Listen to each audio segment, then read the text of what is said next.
I have something to admit to you, and I'm a little nervous about it because of what you might think of me. I have created a monster, I think.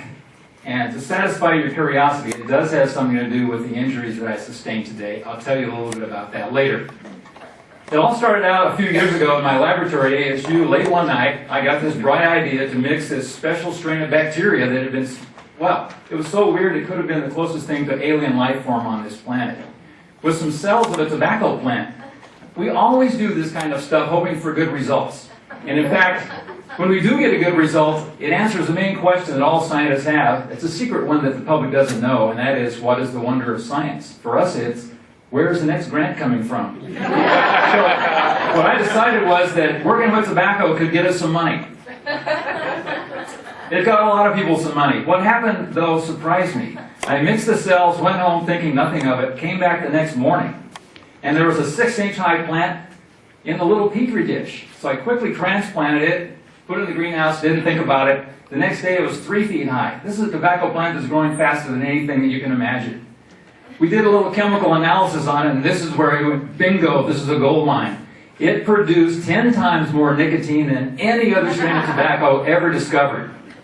Unfortunately, it kept growing and growing. By that time, Reynolds Tobacco heard about it and automatically wrote us a check for $2 million to plant a test plot. This was no ordinary test plot.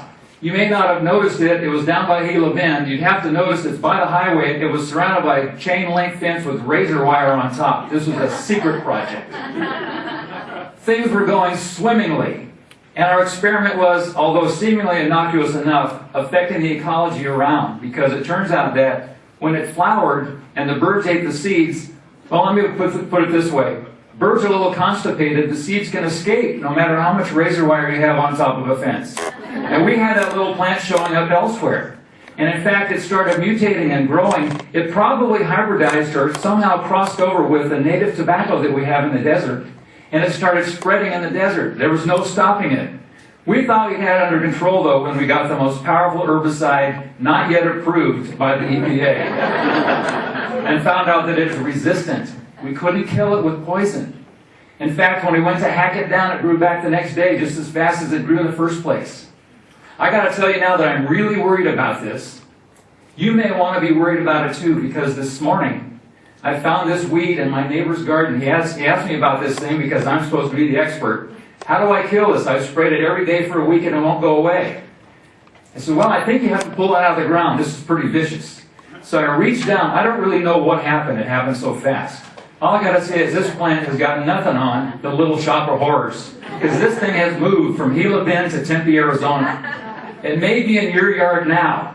It bloodied me to the point where I had to go to the emergency room. It didn't bloody me once, it bloodied me twice, because when I went down to figure out what happened, all of a sudden I was bleeding in 2 places. I think this finger will stay reattached, I'm not quite sure. Here's what I think we have to do, since herbicides don't work, since you don't want to get near it. I happen to have in my garage a World War II Army surplus flamethrower. Nothing could get by being burnt to a crisp as far as I know. So my advice to you is, go down Army surplus as soon as you can, because this weed may be in your yard today. If you have anything that looks abnormal, if you have anything that doesn't seem to go away when you spray it, or it's a little bit funny when you reach down, it may become away a little bit bloody. This thing's faster than a jumping cholla, I can tell you.